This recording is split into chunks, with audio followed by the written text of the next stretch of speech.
देखिए सीक्वेंस क्या होती है, सीक्वेंस का मतलब ही क्या होता है।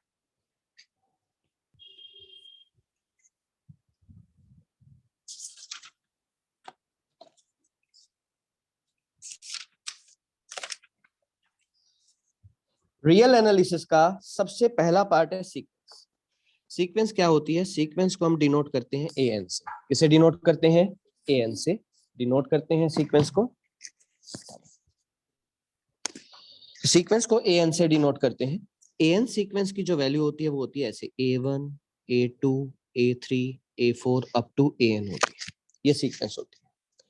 अब सीक्वेंस होती क्या है कि सबसे पहले सीक्वेंस जो होती है सबसे पहले बाउंडेड कब होती है, सीक्वेंस बाउंडेड तब होती है जब वो लोअर बाउंड को भी कंटेन करती है और इन करती है, वो सीक्वेंस कहलाती है। सीक्वेंस क्या होती है, सीक्वेंस वो होती है जो एन से डिनोट करते हैं, A1 A2 A3 up to N होती है। सीक्वेंस वो होती है जो बाउंडेड होती है, बाउंडेड क्या होती है, जो लोअर बाउंड को भी कंटेन करती है और अपर बाउंड को भी कंटेन करती है। लेकिन एक होती है कन्वर्जेंट सीक्वेंस। कोई सीक्वेंस कन्वर्जेंट कब होती है, कोई सीक्वेंस कन्वर्जेंट तब होती है कि एन कन्वर्जेस होती है अपने लिमिट पॉइंट पर। किस पे कन्वर्जेंट होती है, एल उसका लिमिट पॉइंट होता है। लिमिट पॉइंट पे कन्वर्जन कब होती है, जब ए एन माइनस एल का मोड लेस देन एप्सिलॉन हो। सोल्व करते करते एन अगर किसी फाइनाइट नंबर से बड़ा आ जाता है तो वो सीक्वेंस ए एन कन्वर्जिस हो जाती है किसी एल पर। याद रहेगी बात। अब कोई सीक्वेंस डाइवर्जेंट कब होती है, कोई सीक्वेंस डाइवर्जेंट तब होती है या तो इंफिनिटी पे डाइवर्जेंट होती है या डाइवर्जेंट होती है माइनस इंफिनिटी पे। ये बात याद रखनी है। अब डाइवर्जेंट सीक्वेंस इंफिनिटी पे डाइवर्जेंट कब होती है, जब एन को हम किसी के से बड़ा लेके चलते हैं, सोल्व करते करते अगर एन किसी के डैश से बड़ा आ जाता है तो वो सीक्वेंस डाइवर्जेंट हो जाती है इंफिनिटी पे। कोई सीक्वेंस डाइवर्जेंट माइनस इंफिनिटी पे डाइवर्जेंट कब हो जाती है, जब हम एन को किसी के से बड़ा लेके चलते हैं, सोल्व करते करते एन अगर किसी के डैश से छोटा आ जाता है तो वो सीक्वेंस डाइवर्जेंट हो जाती है माइनस इंफिनिटी पर। ये बात आपको याद है, ठीक है। अब मैंने ना डेली 3 क्लास ले ली है, फर्स्ट क्लास, सेकंड क्लास और थर्ड क्लास। सेकंड क्लास में और फर्स्ट क्लास में हमेशा मैं ये टॉपिक कराया करूंगा, बिल्कुल बेसिक कराया करूंगा। थर्ड क्लास में हम ऑब्जेक्टिव टाइप क्वेश्चन कैसे बनते हैं उसके बेस पे कराऊंगा उसी टॉपिक के। ठीक है बच्चों, अब आगे चलते हैं। आपको क्या करना है, एक मोटा लंबा रजिस्टर लेना है और उस पे ये एज इट इज नोट्स बनाने हैं जो मैं डेली का डेली काम करा रहा हूं। ठीक है, बस आपको इतना ही करना है और फिर जितने क्वेश्चन मैं दूंगा उतने आपको क्वेश्चन करना है। नेक्स्ट आगे बारी आती है, हमें कहता है right first 5 terms of the sequence.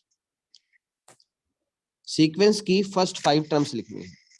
N एक सीक्वेंस दे रखी है 1 प्लस माइनस 1 की पावर एन, इसकी फर्स्ट 5 टर्म्स लिखो। बोलो कैसे लिखेंगे, एन की जगह 1 पुट कर दो। बोलो 1 प्लस माइनस 1 कितना आ गया 0। 2 पुट कर दो, 1 प्लस माइनस 1 का स्केयर कर दिया कितना आ गया 2। 3 पुट कर दो, 1 प्लस माइनस 1 की पावर 3 कर दिया कितना आ गया 0। 4 पुट कर दो, 1 प्लस माइनस 1 की पावर 4 पुट कर दिया 2। 5 पुट कर दो, 1 प्लस माइनस 1 की पावर 5 पुट कर दिया कितना आ गया 0। कर लोगे ये। सेम अगला क्वेश्चन है, A1 दे रखा है 1, an प्लस 1 दे रखा है 3an प्लस 1। आपको फर्स्ट 5 टर्म्स निकालनी है, निकाल लोगे आप। तो जब आप कॉपी बनाओगे तो उसमें फर्स्ट 5 टर्म्स निकाल लेना। नेक्स्ट आगे बारी आती है कि A1 दे रखा है आपको 3, A2 दे रखा है आपको 5, an प्लस 2 दे रखा है आपको, an प्लस 1। आपको फर्स्ट 5 टर्म्स निकालनी है, निकाल लोगे आप बेटा।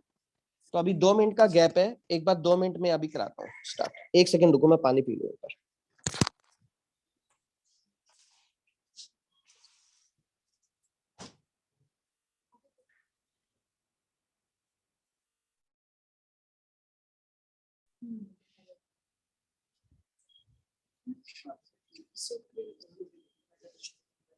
तो फर्स्ट पेपर में आई थी, जैसे एक लास्ट ना बस 2 में आई थी फर्स्ट में लास्ट कुछ नहीं है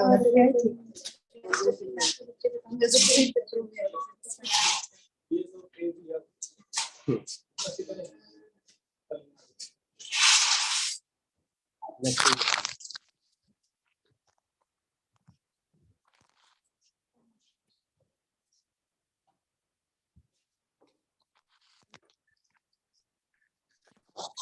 देखिए हम सीक्वेंस कर रहे हैं, सीक्वेंस में हम क्या कर रहे हैं कि फर्स्ट 5 टर्म्स लिखनी थी हमने, an एक सीक्वेंस ली 1 + -1 की पावर n, फर्स्ट 5 टर्म्स ले ली, a1 दे रखा है, an + 1 दे रखा है, फर्स्ट 5 टर्म्स लेनी है हमने, a1 दे रखा है, a2 दे रखा है, an + 2 फर्स्ट 5 टर्म्स लेनी है हमने। हो जाएगा क्वेश्चन ये। नेक्स्ट आगे बारी आती है, देखिए नेक्स्ट है right the nth term of the sequence. क्या nth टर्म निकालनी है सीक्वेंस की। अब nth टर्म हम सीक्वेंस की कैसे निकालते हैं, आराम से समझते हैं। हमें दे रखा देखो 1 4 9 16, इसकी nth टर्म बनानी है। बनाइए, nth टर्म कैसे बनाएंगे इसकी, 1 का स्क्वायर, 2 का स्क्वायर, 3 का स्क्वायर, 4 का स्क्वायर, nth टर्म क्या हो जाएगी, n का स्क्वायर हो जाएगी। ये बताइए 1/2, 2/3, 3/4, 4/5 ऐसे है, इसकी nth टर्म बनानी है। nth टर्म क्या बनेगी इसकी, n/n+1 बन जाएगी। 1 2 3 4 है तो n/n+1 बन जाएगी। नेक्स्ट आगे बारी आती है 1/3 -1/9 1/27 -1/81, इसकी nth टर्म बनानी है। कैसे बनेगी इसकी, देखिए 1/3 है, -1 की पावर 1 3 का स्क्वायर है, -1 की पावर 2 3 का क्यूब है, -1 का क्यूब 3 की पावर 4 है, तो nth टर्म क्या बन जाएगी, -1 की पावर n-1 3 की पावर n बन जाएगी, बन जाएगी। अब आपको मैंने बताया है अभी कि कोई सीक्वेंस an l पर कन्वर्जेंट कब होती है, जब an - l का मोड लेस देन एप्सिलॉन हो और n किसी फाइनाइट नंबर से बड़ा आ जाए तो वो सीक्वेंस l पर कन्वर्जेंट हो जाती है। कोई सीक्वेंस an l पर कन्वर्जेंट कब होगी, जब an - l का मोड किससे लेस देन हो, एप्सिलॉन से, और n किसी फाइनाइट नंबर से बड़ा आ जाए तो वो सीक्वेंस कन्वर्जेंट हो जाती है। यही चीज हम करते हैं। जैसे हमें कहता है an सीक्वेंस दे रखी है 7 दे रखी है मान लो, और हमें इसका बाउंडेडनेस चेक करना है। क्या चेक करना है, बाउंडेडनेस का मतलब क्या होता है कि हमें सीक्वेंस में ये बताना है कि सीक्वेंस बाउंडेड है या नहीं है। तो बताओ an सीक्वेंस है 7, अब इस सीक्वेंस में सबसे छोटा एलिमेंट क्या है, 7, सबसे बड़ा एलिमेंट क्या है, 7, तो लोअर बाउंड भी हो गया 7, अपर बाउंड भी हो गया 7, तो ये सीक्वेंस क्या हो गई, बाउंडेड हो गई। अब जैसे एक सीक्वेंस है an, एक सीक्वेंस ले ली 2n + 3/3n+4, हमें चेक करना है कि ये बाउंडेड है या नहीं है और इसके बाउंडेडनेस क्या है। तो कैसे चेक करेंगे, हम क्या करते हैं n ऊपर से और n नीचे से कॉमन निकाल लेते हैं। हमने n ऊपर से या नीचे से कॉमन निकाल दिया, n टेंड्स टू इन्फिनिटी कर दिया, क्या रिजल्ट आ गया, 2/3 आ गया। अब ये जो 2/3 आया है, ये 2/3 किसके बीच में है, 0 से 1 के बीच में है।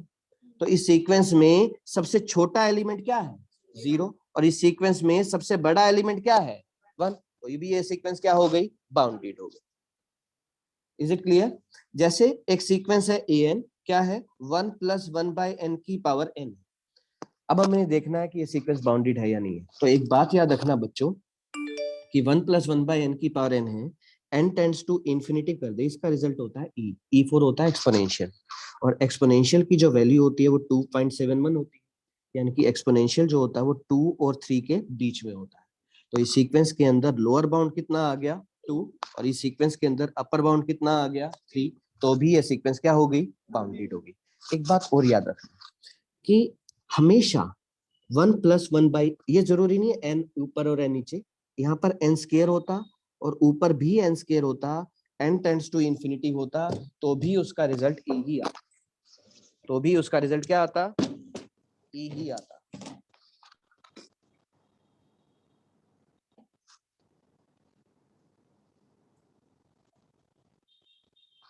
हमेशा याद रखना कि 1 + 1/n की पावर n है, n tends to infinity e होता है, 1 + 1/n² की पावर n² है, n टेंड्स टू इन्फिनिटी, यहाँ पर भी इसका रिजल्ट क्या आता, e आता। लेकिन अगर यहाँ पर 1 की जगह 2 आ जाता तो यहाँ पर क्या आ जाता, e² आ जाता, 3 हो जाता e³ हो जाता, k आ जाए तो e की पावर k आ जाएगा। ये बात याद रखना, ये बहुत जरूरी है सीक्वेंस में। नेक्स्ट आगे बारी आती है, अब ये जितना भी मैं काम करा रहा हूँ सारा का सारा ग्रुप में भेज दूंगा। देखिए n² है, इस सीक्वेंस को हमें कन्वर्जेस प्रूव करना है 0 पर। एक सीक्वेंस है 1/n², इस सीक्वेंस को कन्वर्जेस प्रूव करना है 0 पर। बच्चों समझ में आ रहा है आप सबको? Yes sir. कहता है 1/n² है, इस सीक्वेंस को कन्वर्जेस प्रूव करना है 0 पर। कैसे प्रूव करेंगे? देखो ये an सीक्वेंस है, जिसपे कन्वर्जेंट होती है वो l होती है। तो रूल क्या होता है हमारा कि an minus l less than epsilon. Solve करते करते n किसी फाइनाइट नंबर से बड़ा आ जाता है तो वो सीक्वेंस कन्वर्जेंट हो जाती है। an है हमारे पास 1/n², 0 पे कन्वर्जेंट प्रूव करना है, तो 1/n² माइनस 0 लेस देन क्या ले लेंगे? एप्सिलॉन। तो 1/n² लेस देन क्या हो गया? एप्सिलॉन। n² ग्रेटर देन क्या हो गया? 1/एप्सिलॉन। n बड़ा हो गया 1/रूट एप्सिलॉन, यानी कि n किसी k से क्या आ रहा है? बड़ा आ रहा है। बड़ा आ रहा है, इसका मतलब क्या है? ये सीक्वेंस क्या हो गई? Convergent. Is it clear to all of you? जैसे एक क्वेश्चन है 1/2 की पावर n है, इस सीक्वेंस को भी हमें कन्वर्जेंस प्रूव करना है 0 पर। किस पे कन्वर्जेंस प्रूव करना है? तो चलो बताओ, 1/2 की पावर n माइनस 0 किससे लेस देन ले लेंगे? एप्सिलॉन से। तो 1/2 की पावर n किससे लेस देन हो गया? एप्सिलॉन से। तो 2 की पावर n किससे बड़ा हो गया? 1/एप्सिलॉन से। दोनों तरफ log ले लेंगे, log 2 की पावर n बड़ा हो गया log 1/एप्सिलॉन से। n log 2 बड़ा हो गया log 1/एप्सिलॉन से। n बड़ा हो गया log 1/एप्सिलॉन बाई log 2 से। इसको k मान लेंगे। n किसी k से बड़ा आ गया तो भी ये सीक्वेंस क्या हो गई? कन्वर्जेंट हो गई। तो कभी भी an सीक्वेंस को l पर कन्वर्जेंट प्रूव करना हो, यही चीज करते हैं। नेक्स्ट आगे बारी आती है, हमें कहता है, अब हम कहते हैं थोड़े शॉर्टकट, कि हमें फटाफट बताना हो कि ये सीक्वेंस कन्वर्जेंट है, और ये कन्वर्जेंट है तो ये किस पर है, फटाफट बताना हो तो हम कैसे करते हैं। जैसे हमें कहता है n² + 1/2n² + 3 है, हमें बताना है कि ये कन्वर्जेंट है, तो ये कन्वर्जेंट किस पे है। आपको कुछ नहीं करना, n² ऊपर से और n² नीचे से कॉमन ले लेना है, फटाफट ले लिया हमने, और फिर डायरेक्ट n टेंड्स टू क्या कर देना है? इन्फिनिटी कर देना है। 1/2 आ गया, फाइनाइट है, ये l है, तो ये कन्वर्जेंट होता है। Is it clear? समझ में आया? कुछ नहीं करना, n² ऊपर से और n² नीचे से कॉमन निकाल लिया, n टेंड्स टू इन्फिनिटी कर दिया, समथिंग अपॉन में इन्फिनिटी 0 1/2 बचा, फाइनाइट है, तो ये l पे कन्वर्जेंट हो गया। जैसे नेक्स्ट क्वेश्चन है 3 + 2√n अपॉन में √n है, limit n tends to infinity है, देखना है कि ये कन्वर्जेंट है या डाइवर्जेंट है। क्या करोगे आप? √n 3 के अपॉन में ले लोगे, 2 के अपॉन में ले लिया, n टेंड्स टू इन्फिनिटी किया, 2 आ गया, फाइनाइट है, तो ये कन्वर्जेंट हो गया। Is it clear? समझ में आया? लेकिन अगर किसी सीक्वेंस को हमें डाइवर्जेंस प्रूव करना हो, क्या प्रूव करना हो? डाइवर्जेंस। कैसे प्रूव करते हैं? देखो an दे रखा है n², अब हमें ये तो पता है कि n tends to infinity, infinity आ गया, हाँ ये सीक्वेंस क्या है? डाइवर्जेंस है इन्फिनिटी पे। लेकिन एक्चुअली में बाय डेफिनेशन डाइवर्जेंस इन्फिनिटी पे कैसे करना होता है? देखो हमारे CSIR नेट में 3 पार्ट्स होते हैं, part A, part B, part C. Part A में तो ये है कि जस्ट कि हमें बताना है कि कन्वर्जेंट है या डाइवर्जेंट है। लेकिन अगर यही क्वेश्चन पार्ट सी में आ जाता, जो 4 नंबर में आ जाता, तो आप इस क्वेश्चन को इस तरीके से ना करते। आप इस क्वेश्चन को कैसे करते? an minus l less than epsilon लेते, और सोल्व करते करते n किसी k से बड़ा आ जाता। मतलब आपको दोनों मेथड करने हैं, आपको ये वाला मेथड भी आना चाहिए, आपको पिछला मेथड भी आना चाहिए। तो डिपेंड करता है कि वो क्वेश्चन पार्ट ए में आता है या पार्ट सी में आता है। Is it clear to all of you? जैसे हमें कहता है कि an सीक्वेंस है, n² है, डाइवर्जेंस तो है इन्फिनिटी पे, लेकिन एक्चुअली में अगर हमें प्रूव करना हो, लिख के बताना हो कि हाँ ये डाइवर्जेंस क्यों है, तो हम क्या करेंगे? an को किसी k से क्या लेके चल पड़ेंगे? बड़ा। तो n² किससे बड़ा हो जाएगा? k से, स्क्वायर रूट लेंगे, n बड़ा हो जाएगा स्क्वायर रूट ऑफ k से, इसको k डैश मान लेंगे। अगर n किसी फाइनाइट नंबर से बड़ा आ जाता है तो भी ये सीक्वेंस क्या हो जाएगी? डाइवर्जेंट हो जाएगी। किस पे डाइवर्जेंट हो जाएगी? इन्फिनिटी। याद रहेगी बात? पक्का? कि अगर किसी सीक्वेंस को डाइवर्जेंस प्रूव करना हो इन्फिनिटी पे, तो हम क्या करेंगे? an को किसी k से बड़ा लेके चलेंगे, और n अगर किसी फाइनाइट नंबर से बड़ा आ जाता है तो वो सीक्वेंस डाइवर्जेंस हो जाती है, इन्फिनिटी पे डाइवर्जेंट हो जाती है। जैसे हमें कहता है log 1/n है, इसको हमें डाइवर्जेंस प्रूव करना है माइनस इन्फिनिटी पे। तो कैसे करेंगे? शॉर्टकट तो ये है कि an ले लिया log 1/n, n tends to infinity किया, 1/इन्फिनिटी 0 हो गया, log 0 माइनस इन्फिनिटी, तो ये सीक्वेंस डाइवर्जेंस होगी माइनस इन्फिनिटी पे। लेकिन प्रूव करना हो कि ये डाइवर्जेंस एक्चुअली में माइनस इन्फिनिटी पे कैसे होती है, तो हम क्या करेंगे, an को किसी k से बड़ा लेके चलेंगे, मतलब log 1/n को किसी k से बड़ा लेके चलेंगे। तो 1/n किससे बड़ा हो जाएगा, e की पावर k से, n छोटा हो जाएगा किससे, e की पावर माइनस k से। इसको हमने मान लिया k डैश, क्या मान लिया, मतलब an तो किसी k से बड़ा था, सोल्व करते करते अगर n किसी k डैश से छोटा आ जाता है तो ये सीक्वेंस क्या हो जाएगी, डाइवर्जेस हो जाएगी। किस पे डाइवर्जेस हो जाएगी, minus infinity. Is it clear, समझ में आया आप सबको, पक्का। नेक्स्ट आगे बारी आती है, अब हम सीखते हैं कुछ थ्योरम्स हैं, कुछ पार्ट्स हैं, वो कैसे करते हैं। देखो पार्ट ए में तो आएगा सिर्फ objective type question, part C में आएंगे कि आपको थ्योरम खुद लिखनी भी पड़ेगी। तो 3 पार्ट्स होते हैं, आराम से समझते हैं, हम सारे पार्ट्स करके चलेंगे।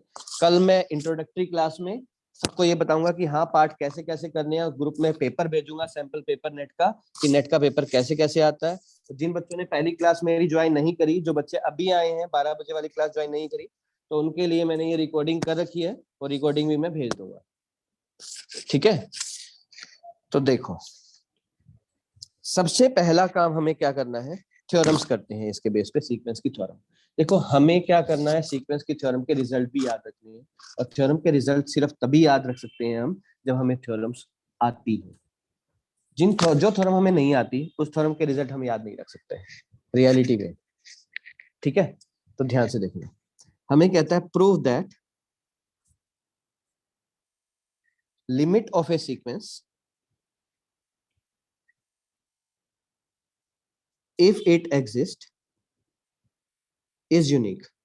याद रखना कि जो तुमने 4 साल में नहीं पढ़ा ना मैथ, उतना मैथ आपको इन 4 महीने में पढ़ना है नेट के लिए। 4 साल का काम 4 महीने में करना है तो बहुत ज्यादा करना पड़ेगा, और अपना दिमाग उसके लिए आप प्रिपेयर करना पड़ेगा आप सबको, ठीक है। देखो prove that limit of A sequence if it exist is unique. Prove करना है कि सीक्वेंस की लिमिट अगर एग्जिस्ट करती है तो यूनिक होती है। कभी भी किसी भी थ्योरम को यूनिक प्रूव करना हो तो उसका एक मेथड होता है कि वैसे वैसे आप 2 मान लो। लिमिट ऑफ ए सीक्वेंस को आपको यूनिक प्रूव करना है तो हम कहेंगे जी लिमिट ऑफ ए सीक्वेंस एक नहीं होती, कितनी होती है, 2 होती है। हम कहेंगे let limit of a sequence if it exist is not unique. मान लो ये यूनिक नहीं है। Let there be 2 limits of sequence. मान लो कितनी सीक्वेंस की लिमिट है, 2 लिमिट्स है। 2 कौन सी हैं, let L and L dash be 2 limits। 2 limits है। Now if L is the limit of a sequence, अगर L किसी सीक्वेंस की लिमिट है तो रूल क्या होगा, an माइनस एल किससे लेस देन होगा, एप्सिलॉन से। इसको 1 मान लिया।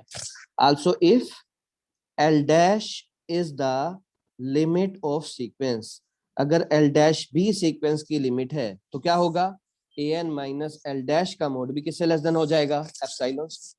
अब हमें क्या प्रूव करना है कि L जो होगा वो L डैश के इक्वल होना चाहिए। तो हम कहेंगे लेट अस कंसीडर, खुद से कंसीडर करके चलेंगे, L माइनस एल डैश में। L माइनस एल डैश में हमने क्या किया, an सब्ट्रैक्ट कर दिया और an क्या कर दिया, ऐड कर दिया। अलग अलग मोड कर दिए, an माइनस एल का मोड और an माइनस एल डैश का मोड कर दिया। पहला पार्ट भी एप्सिलॉन, दूसरा पार्ट भी एप्सिलॉन, कितना आ जाएगा, 2 एप्सिलॉन। मतलब L माइनस एल डैश किससे लेस देन हो जाएगा, 2 एप्सिलॉन। एप्सिलॉन टेंड्स टू 0, तो L minus L dash is equal to 0। L किसके इक्वल हो गया, L डैश के। तो इसका मतलब है कि लिमिट ऑफ ए सीक्वेंस क्या हो गई, यूनिक। अब मैं करा रहा हूं एक थ्योरम और उसके बेस पे थ्योरम बनेगी 4।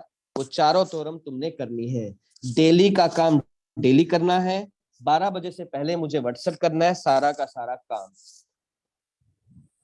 नहीं तो ग्रुप में बेइज्जती करूंगा, सीधी सी बात है, ऑनलाइन में, और वो रिकॉर्डिंग में होएगी और वो तुम सारे सुनेंगे। फिर वो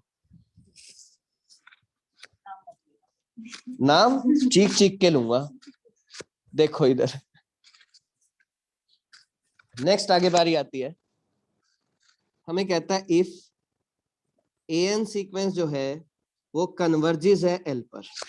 an सीक्वेंस किस पे कन्वर्जेंट है, एल पर, बी एन सीक्वेंस जो है वो कन्वर्जेस है एम पर।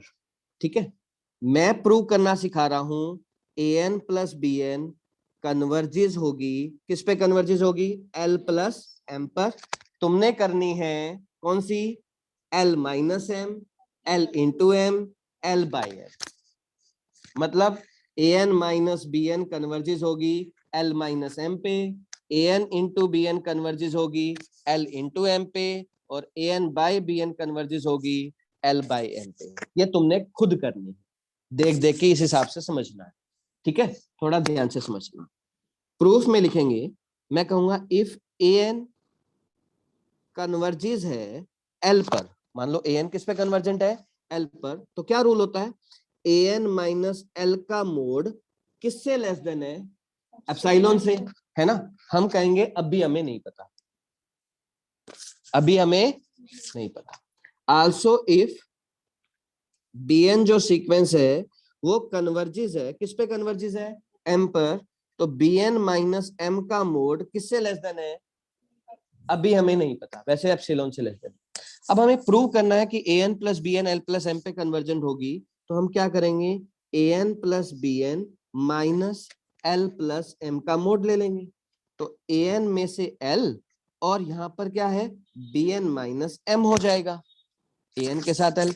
अब mod of x plus y less than equal to होता है, आपको पता है, mod of x plus y less than equal to होता है mod of x plus mod of y, ये एक्स है ये वाई है, लेस देन इक्वल टू हो जाएगा ए एन माइनस एल और बी एन माइनस एम हो जाएगा। ठीक है, दो फैक्टर बने हैं, तो पहले को भी एप्सिलॉन बाय 2, दूसरे को भी एप्सिलॉन बाय 2 एप्सिलॉन मान लेंगे।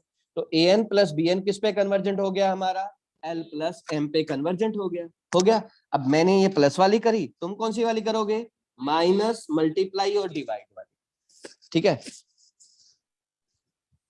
कितनी थ्योरम होगी, 5, limit of A sequence unique और 4 ये।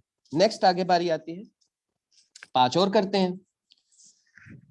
नेक्स्ट आगे बारी आती है, एक होती है नल सीक्वेंस। क्या होती है, नल सीक्वेंस। नल सीक्वेंस क्या होती है, नल सीक्वेंस वो होती है जो कन्वर्जेस होती है जीरो पर। किस पे कन्वर्जेस होती है, मान लो ए एन सीक्वेंस है जो जीरो पर कन्वर्जेंट है, जो सीक्वेंस जीरो पर कन्वर्जेंट होती है वो सीक्वेंस क्या कहलाती है, नल सीक्वेंस कहलाती है।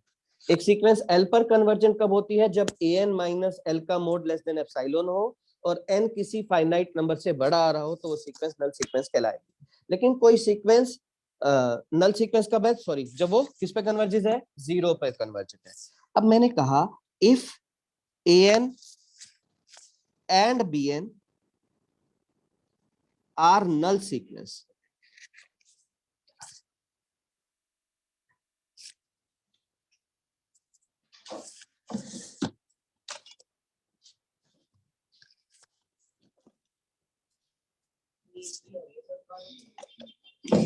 गरम गरम है। If an and bn are null sequence,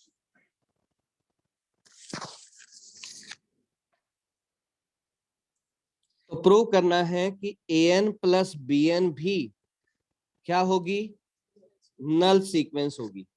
मैं ये प्रूव करना सिखा रहा हूं, करोगे an minus b n, a n into b n और a n by b n वाली नल सीक्वेंस करोगे। ठीक है, तो अब ध्यान से समझना कि ए एन और बी एन नल सीक्वेंस है, तो a n minus b N भी नल सीक्वेंस होगी, ए एन इंटू बी एन भी नल सीक्वेंस होगी और a n by b N भी नल सीक्वेंस होगी।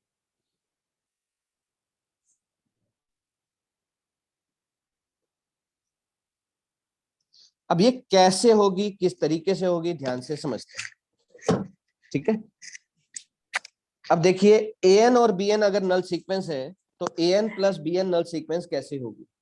अब ए एन प्लस बी एन को अगर हमें नल सीक्वेंस प्रूव करनी है तो हम क्या करते हैं, मैंने कहा if a n is a null sequence, अगर ए एन क्या है, नल सीक्वेंस है, तो ए एन माइनस जीरो का mod, a n minus zero का मोड किससे लेस देन होगा, अभी हमें नहीं पता।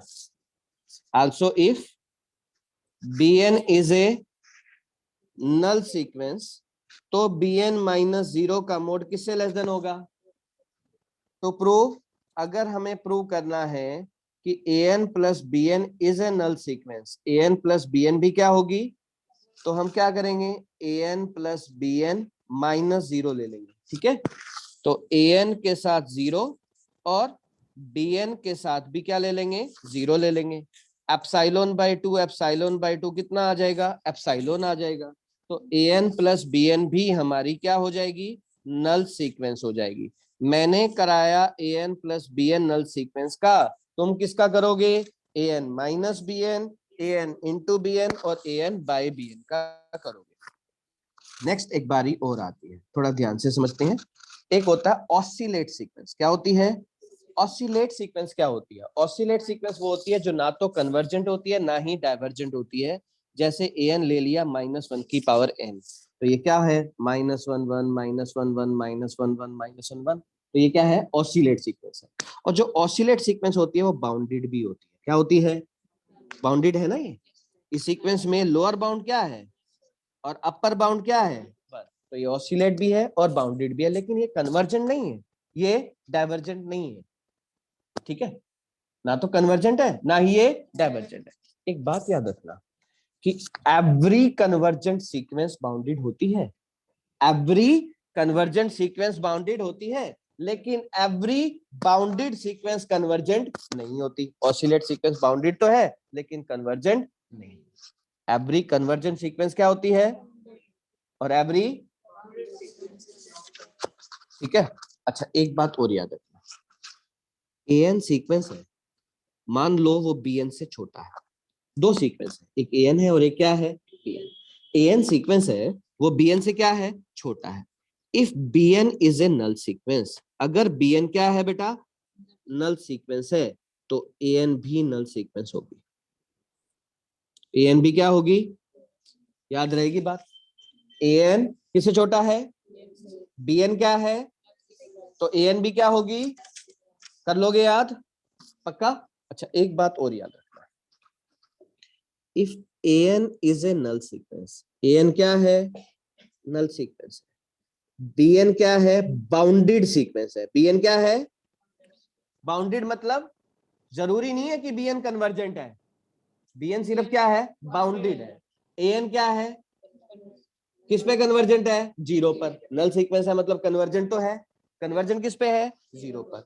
तो उस केस में an इंटू bn जो होगा ना, वो भी एक क्या होगी, नल सीक्वेंस होगी। याद रहेगी बात, पक्का। एक बात और याद रखना, if an is null sequence, an क्या है, नल सीक्वेंस है। नल सीक्वेंस मतलब 0 पे कन्वर्जेंट है। और bn जो है वो ऑसिलेट फाइनाइटली है। ऑसिलेट क्या है, ऑसिलेट फाइनाइटली है, ऑसिलेट फाइनाइटली है मतलब नेगेटिव पॉजिटिव फाइनाइटली नंबर आ रहे हैं ना। तो उस केस में भी an into bn null sequence होगी। an इंटू bn क्या होगी, पता क्या, जो ऑसिलेट फाइनाइटली होती है वो बाउंडेड होती है। तो an नल सीक्वेंस है, bn ऑसिलेट फाइनाइटली है, तो bn बाउंडेड होगी। an null sequence, bn bounded, तो दोनों की प्रोडक्ट क्या होगी, नल सीक्वेंस होगी। कर लोगे याद बेटा, पक्का। आज हमने अब भी इतना करना है। अभी 5 मिनट बाद दोबारा से क्लास ले रहा हूं, ज्वाइन करना। तो मैं अब हम करेंगे ऑब्जेक्टिव टाइप क्वेश्चन कैसे करते हैं, इसी के बेस पे। सबसे पहले हम पहली 2 क्लास जो होगी टॉपिक बेस पे करेंगे, टॉपिक का बेस करेंगे, फिर उसके बेस पे नेक्स्ट क्लास जो होगी हमारी ऑब्जेक्टिव टाइप क्लास होगी। डेली की मैंने 3 क्लास लेनी है। फर्स्ट क्लास हो चुकी है हमारी, सेकंड क्लास हो चुकी है, अब हम करेंगे थर्ड क्लास। 5 मिनट के गैप के बाद ज्वाइन कर लेना।